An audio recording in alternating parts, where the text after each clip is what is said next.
محترم مکرم ناظرین کرام، آج میں آپ کے روبرو حاضر ہوں تاکہ اللہ نے جو مالی عبادتیں ہمارے اوپر رکھی ہیں اس کو کچھ سمجھوں اور سمجھاؤں، اور اس کے بارے میں جو اجتماعی غلطیاں ہم سے ہو رہی ہیں اس کی طرف توجہ دلاؤں۔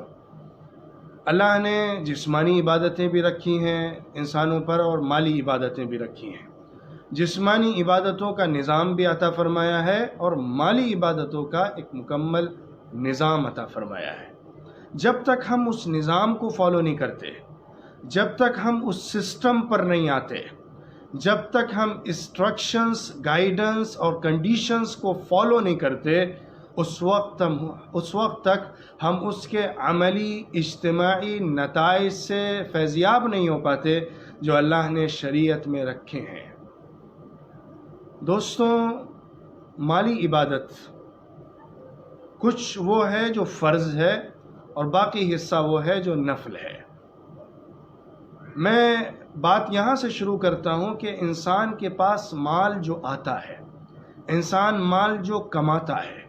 اس کے بارے میں اللہ نے ایک بنیادی تصور عطا فرمایا ہے، اور قرآن پاک میں جا بجا یہ بات فرمائی ہے، مما رزقناکم مما رزقناہم۔ یہ جو اللہ نے مال کے یا جو بھی نعمت انسان کو حاصل ہوتی ہے اس کی نسبت اپنی طرف فرمائی ہے، یہ پیغام دینے کے لیے کہ انسان تو اس دھوکے میں نہ پڑنا کہ جو کچھ تیرے پاس ہے وہ تیرا ہے اور تیرے ہاتھوں کی طاقت کا نتیجہ ہے، بلکہ تیرا ذہن یہ ہونا چاہیے کہ اللہ کا عطیہ ہے، اللہ کا گفٹ ہے، اللہ کا تحفہ ہے، اس میں اللہ ہی کا حق ہے۔ اب اللہ نے جو حق رکھا ہے مال میں اس کو سمجھنا چاہیے۔ اس بات کو سمجھنے کے لیے دو پہلوؤں پر بات کرنی پڑے گی، یا یوں کہیے کہ دو اعتبارات سے اور دو طریقوں پر ہمیں اس مسئلے کو سمجھنا پڑے گا۔ ایک ہماری انفرادی اپروچ ہے، ایک ہماری انفرادی کوشش ہے، اور ایک اجتماعی کوشش ہے، ملی کوشش ہے، جماعتی کوشش ہے۔ ان دونوں کوششوں کے اندر ہمیں اسلام کے نظام کو کیسے فالو کرنا ہے تاکہ ہمارے پیسوں اور مال کے خرچ کرنے کے نتائج زمین پر اس شکل میں نکلیں کہ غربت کو ختم کیا جا سکے، ہمدردی کا ماحول پیدا کیا جا سکے، اور فقر و افلاس کے شکار لوگوں کو اٹھا کر مالداری کی سطح پر لایا جا سکے، زکوٰۃ لینے والے، صدقات خیرات کھانے والوں کو دینے والا بنایا جا سکے۔ اس نظام کو لانے کے لیے ضروری ہے کہ ہم ان دونوں پہلوؤں کو صحیح طور پر سمجھیں۔ میں بات کرتا ہوں پہلے انفرادی کوشش کی۔ اللہ نے ہمیں نظام دیا ہے۔ میں قرآن پاک کی اس آیت کو پڑھ کر اس تصور کو واضح کرنا چاہتا ہوں جو اللہ نے انفرادی مال کے خرچ کرنے کا ایک نظام عطا فرمایا ہے۔ وَاعْبُدُوا اللَّهَ وَلَا تُشْرِكُوا بِهِ شَيْئًا وَبِالْوَالِدَيْنِ إِحْسَانًا وَبِذِي الْقُرْبَى وَالْيَتَامَى وَالْمَسَاكِينِ وَالْجَارِ ذِي الْقُرْبَى وَالْجَارِ الْجُنُبِ وَالصَّاحِبِ بِالْجَنبِ وَابْنِ السَّبِيلِ۔ اللہ نے اپنا حق رکھا ہے کہ توحید کو ماننا ہے، اللہ کی پرستش کرنا ہے، اللہ کے ساتھ کسی کو شریک نہیں ٹھہرانا ہے، اور اس کے بعد بندوں کے حقوق کی تفصیلات ذیلی عناوین کے ساتھ اللہ نے بیان فرمائی ہیں۔ اللہ کا حکم ہے کہ والدین کے ساتھ احسان کرنا ہے۔ لفظ بھی احسان کا استعمال کیا گیا، صرف پیسہ دے دینے کا نہیں، صرف انفاق کا نہیں، صرف بذل المال کا نہیں، بلکہ لفظ احسان استعمال کر کے ان تمام پہلوؤں کو سمیٹ لیا گیا ہے جو ایک انسان کے دوسرے انسان سے اچھے رشتے کو استوار کرتے ہیں۔ والدین کے ساتھ حسن سلوک، والدین کے ساتھ احسان، ہمارے مال میں پہلا حق اللہ رب العزت جو بیان فرما رہا ہے وہ والدین کا ہے۔ اسی لیے ایک جگہ اللہ کے رسول صلی اللہ علیہ وسلم نے فرمایا انت ومالک لیبیک، کہ تو اور تیرا مال تیرے باپ کا ہے۔ اس کے بعد ذی القربہ کو لایا گیا، وَبِذِی القربہ، جو رشتہ دار ہیں۔ اور پھر رشتہ داروں میں بھی کیٹیگری ہوتی ہے، درجات ہوتے ہیں۔ سب سے پہلے انسان کے بیوی بچے ہیں، پھر اس کے بعد بھائی بہن ہیں، پھر اس کے بعد چچا ہیں، ان کی اولاد ہیں، ذوی الارحام ہیں، اور پھر دور کے رشتہ دار، جتنے دور آپ ہوتے چلے جائیں وہ بنتے جائیں گے۔ پھر اس کے بعد جو سوشل طریقے پر جو ہمارے سماج میں جو ایک درجہ بندیاں ہوتی ہیں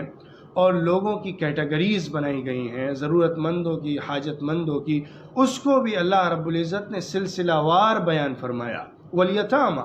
جس کے ماں باپ نہیں ہیں، جس کا باپ نہیں ہے اور وہ نابالغ ہے۔ والمساکین، پھر عام فقراء، عام غریب اور مسکین لوگ جن کے پاس مال و دولت نہیں ہے یا جو فقیر اور محتاج ہیں۔ وابن السبیل، اس کے پہلے اللہ رب العزت نے پڑوسیوں کے حقوق کو بھی بہت زیادہ مائکرو کر کے بیان فرمایا ہے، بہت زیادہ ذیلی عناوین ڈال کر بیان فرمایا ہے۔ والجار ذی القربہ، پہلے وہ پڑوسی جو رشتہ دار بھی ہے، والجار الجنبی، پھر وہ پڑوسی جو قریب میں بستا ہے، رشتہ دار نہیں ہے۔ والجار ذی القربہ والجار الجنبی والصاحب بالجنب، پھر وہ جو آپ کے گھر کا پڑوسی تو نہیں ہے لیکن کسی سفر یا کسی موقع پر کچھ وقفے کے لیے، کچھ وقت کے لیے آپ کا پڑوسی بن گیا ہے، اس کے بارے میں اللہ رب العزت نے بھی وصیت فرمائی ہے، احسان کی۔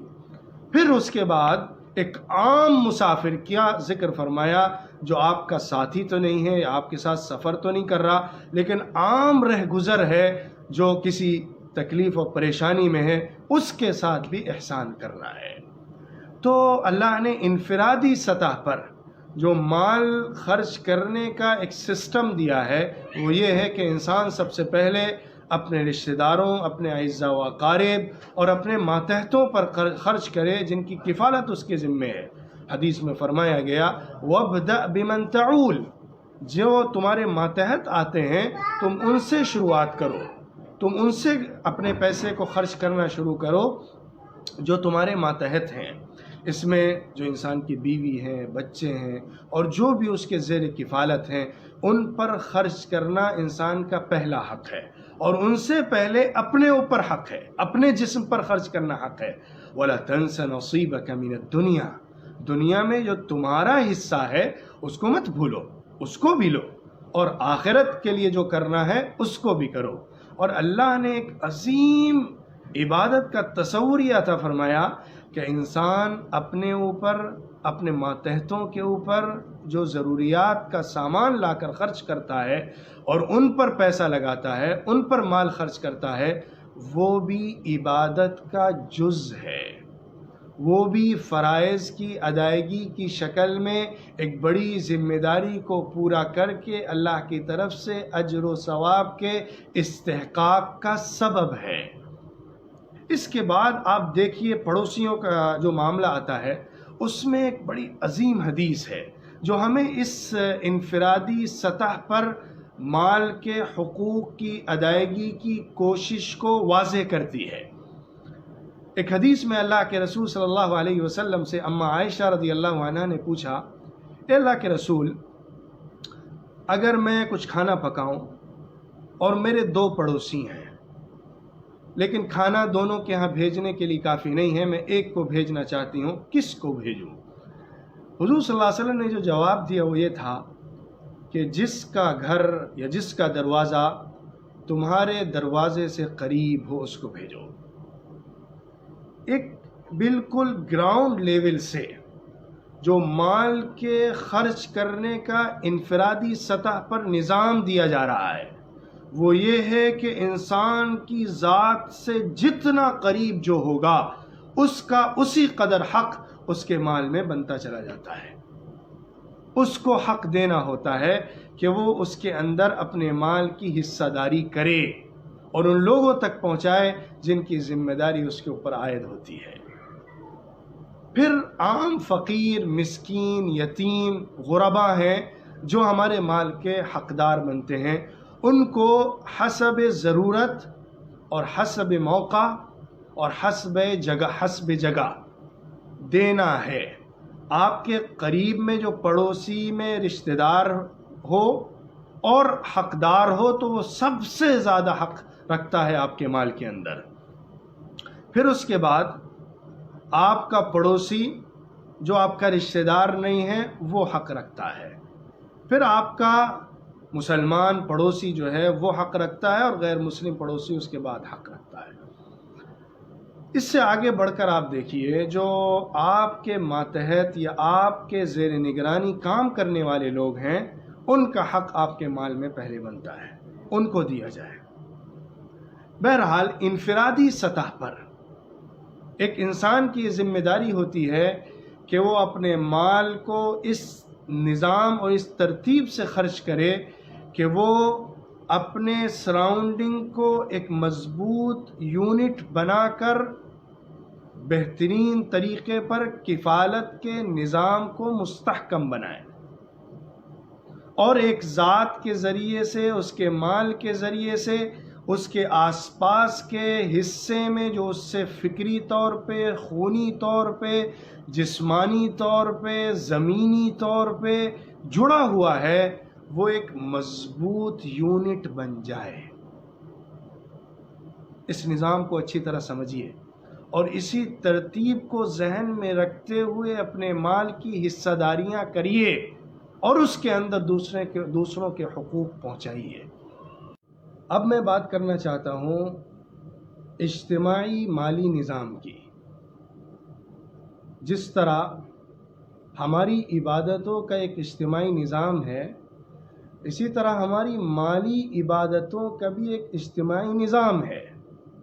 حضور اکرم صلی اللہ علیہ وسلم کے زمانے میں زکوٰۃ کلیکٹ کی جاتی تھی، اینالائز کر کے صحیح طریقے پر آبزرویشن کے بعد اس کو ان مستحقین تک پہنچایا جاتا تھا جو سب سے زیادہ نیڈی لوگ ہوتے ہیں، سب سے زیادہ ضرورت مند لوگ ہوتے ہیں، تاکہ ان کو ایک منظم طریقے پر فقر و افلاس سے اٹھا کر خود مختاری اور خود کفالتی کے نظام اور اس کی سطح پر لایا جا سکے۔ اس کا ایک عظیم ترین تجربہ مدینہ منورہ کی ریاست میں دیکھنے کو ملا۔ پھر اس کے بعد خلافت راشدہ کے عہد میں وہ چلا، عہد اموی میں بھی اس کا سلسلہ جاری و ساری رہا۔ حضرت عمر ابن عبدالعزیز رحمۃ اللہ علیہ کے دور میں ایک ایسا وقت آیا جب کہ پوری ریاست کے اندر ایک آدمی زکوٰۃ لینے والا نہیں بچا۔ یہ اسلام کے اس نظام کی وجہ سے ہوا جو اس نے معاشی طور پر اجتماعی شکل میں رکھا ہے۔ آج ہم نے اس کو فالو نہیں کیا، جس کی وجہ سے ہم ان تمام تنگیوں کو اور ان تمام غیر مناسب نتائج کو دیکھ رہے ہیں جو ہزاروں ہزار کروڑ پیسہ خرچ کرنے کے بعد بھی سامنے آ رہا ہے۔ ظاہر بات ہے اب اسلامی سلطنت تو نہیں ہے، اب اس اسلامی سلطنت کے ماتحت اس نظام کو نہیں چلایا جا سکتا، لیکن اس کے بدل کے طور پر ہمارے ہاں چیریٹیبل ٹرسٹس، فاؤنڈیشنز، آرگنائزیشنز قائم ہوئیں جنہوں نے اس خلا کو پورا کرنے کی ایک کوشش کی، اور الحمدللہ بڑی سطح تک، بڑی حد تک ہماری ان تنظیموں نے بڑی کوششیں کیں، اور ان کی بڑی خدمات ہیں جس کا پورا اعتراف ہے۔ لیکن اس کے ساتھ ساتھ ایک امر واقعہ ہے جو میں بہت افسوس کے ساتھ کہہ رہا ہوں۔ ہمارا یہ نظام یا ہمارا یہ جو ایک آرگنائزیشنز کا سسٹم ہے، یا غریبوں تک مالداروں سے مال لے کر پہنچانے کا طریقہ جو ہے، وہ ان آرگنائزڈ، ان سسٹمیٹک ہے، غیر منظم ہے، اور اس نہج سے ہٹا ہوا ہے جو نہج غربت کو اور افلاس کو ختم کرتا ہے اور ایک معاشرے کو اوپر اٹھاتا ہے۔ ہو کیا رہا ہے پہلے اس کو دیکھیے اور اس کو سمجھیے۔ پیسہ لیا جاتا ہے اور جہاں بھی ضرورت محسوس کی گئی یا کہیں سے کوئی مانگنے والے آ گئے، وہاں پر جا کر پیسہ اور اس مال کو لگا دیا جاتا ہے۔ ایک ٹینٹ لگایا جاتا ہے اور ضرورت مندوں کے لیے ایک راستہ کھولا جاتا ہے مانگنے کا، اور پھر ان کو پیسہ یا راشن دے کر ضروریات کی تکمیل کی کوشش کی جاتی ہے۔ آج ظاہر ہے وہ ایمانداری نہیں بچی ہے لوگوں میں کہ وہ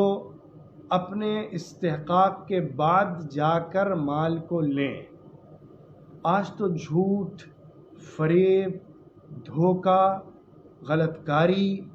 حرام مال کھانے کی ایسی عادت لگ گئی ہے اور بھیک مانگ کر کھانے کی ایسی لت لگ گئی ہے کہ آدمی اپنے آپ کو گراتے گراتے نالی کے اندر ڈال دیتا ہے اور اس کی غیرت نہیں جاگتی ہے۔ یہ واقعہ ہے۔ اس کو کاؤنٹر کرنے کے لیے، اس کا مقابلہ کرنے کے لیے ضروری ہے کہ ہم اپنے سسٹم کو زیادہ آرگنائزڈ کریں تاکہ اس خرابی سے کسی نہ کسی حد تک ہم اپنے معاشرے کو نکال سکیں۔ اسلام نے جو سوشل سالیڈریٹری کا سسٹم دیا ہے، اس کو سمجھتے ہوئے اور سمپیتھی کے ساتھ جذبہ ہمدردی کو ملحوظ رکھتے ہوئے لوگوں کے اندر امتیاز اور تفریق کرنا ضروری ہے کہ کون مستحق ہے اور کون مستحق نہیں ہے۔ آج ایک بڑی دوسری مصیبت یہ ہے کہ ہماری بے شمار آرگنائزیشنز ہو گئی ہیں، چیریٹیبل ٹرسٹس ہر گلی میں کھلتے چلے جا رہے ہیں اور ہر جگہ لیبل کی ہوڑ ہے، اشتہارات کی دوڑ ہے، اپنے نام کی انتھک کوشش ہے بلند کرنے کی۔ ہر تنظیم اس فکر میں ہے کہ اس کے نام کو زیادہ سے زیادہ لوگ پہچانیں اور اس کی طرف سے جو کوشش کی جا رہی ہے تعاون کی، اس کو ہی سب سے بڑا کہا جائے، مانا جائے، ذکر کیا جائے۔ اور اس کے لیے بڑے افسوس کی بات ہے کہ ہم اس سطح تک آ جاتے ہیں جو سطح غیر اسلامی اور اس سے آگے بڑھ کر غیر انسانی اور غیر اخلاقی ہے۔ دوسروں کو پیچھے کرنا، دوسروں کی ٹنگڑی مارنا، دوسروں کو چوٹ پہنچانا، دوسروں کی پگڑی اچھالنا، دوسروں کو بدنام کرنے کی کوشش کرنا اور دوسروں کی کمیاں تلاش کرنا، حسد کا شکار ہو جانا، جو کسی طور پر بھی قابل قبول نہیں ہے اور تعمیری سطح پر اس اجتماعی نظام کے لیے انتہائی نقصان دہ ہے۔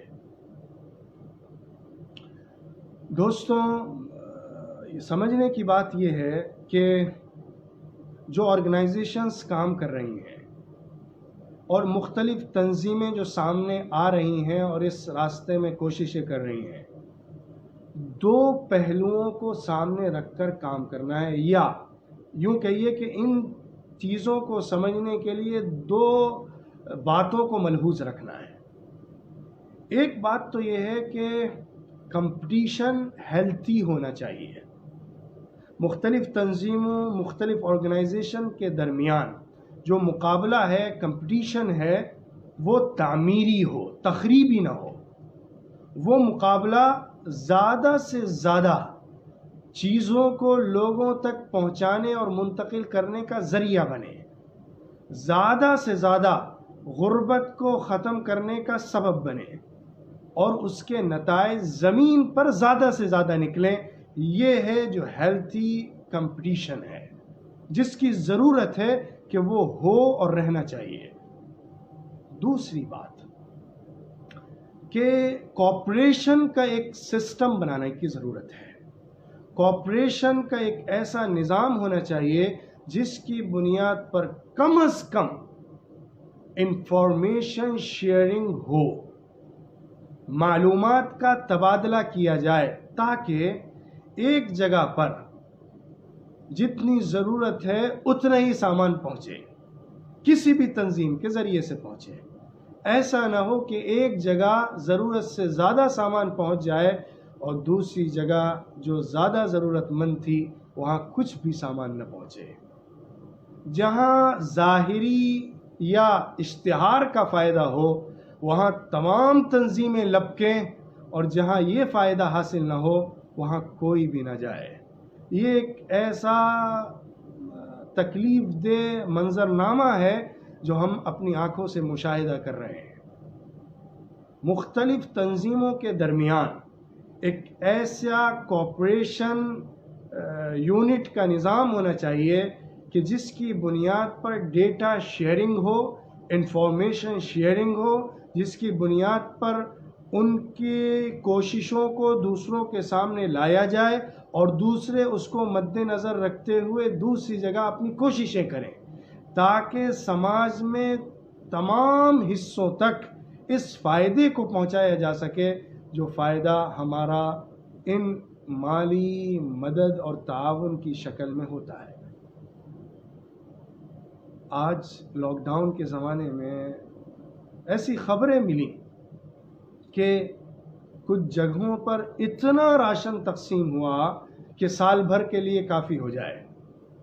بعض گھر والوں نے اتنا راشن جمع کیا ہے کہ وہ اپنے تمام خاندان کے ساتھ مہینوں بیٹھ کر کھائیں تو ان کو کچھ ضرورت نہیں پڑے گی، لیکن اس کے باوجود بہت سے ایسے علاقے ملیں گے جہاں پہ آج بھی بھوک سے لوگ مر رہے ہیں، جہاں بھی آج بھوک و پیاس کا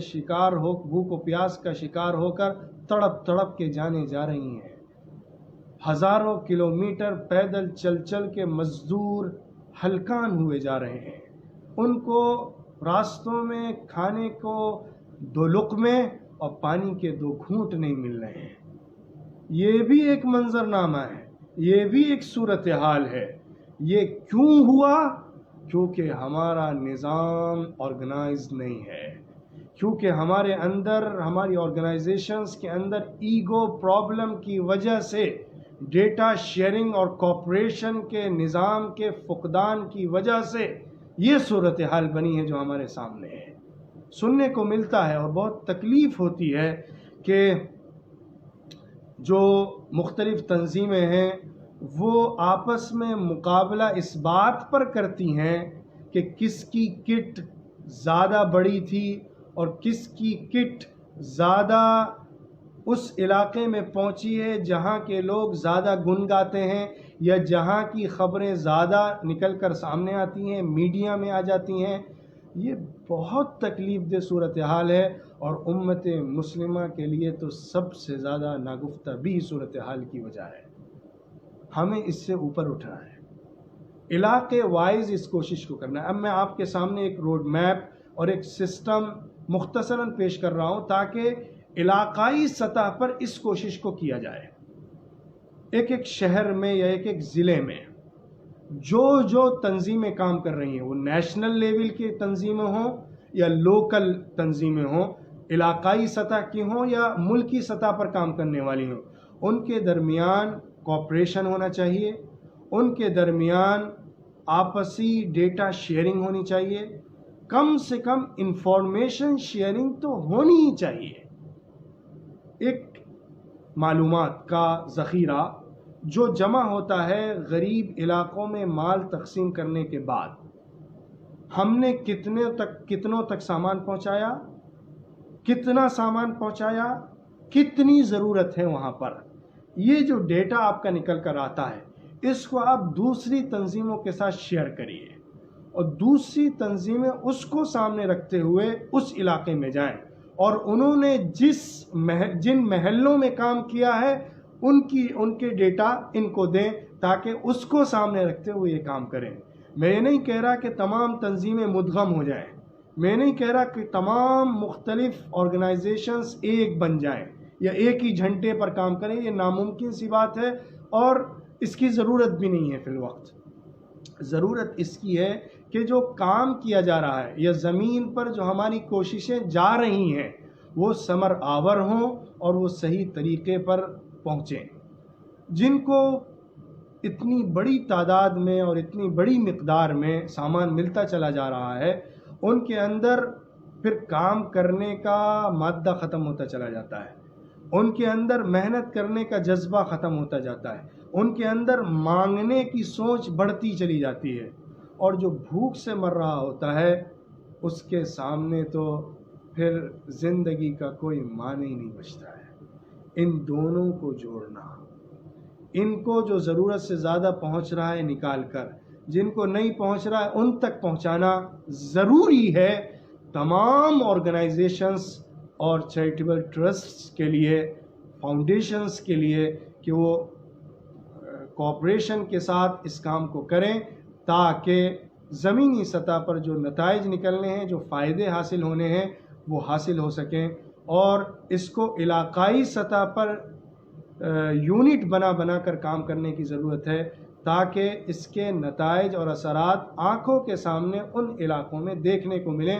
اور تجربے کی بنیاد پر اس سے دوسرے لوگ بھی فائدہ اٹھائیں.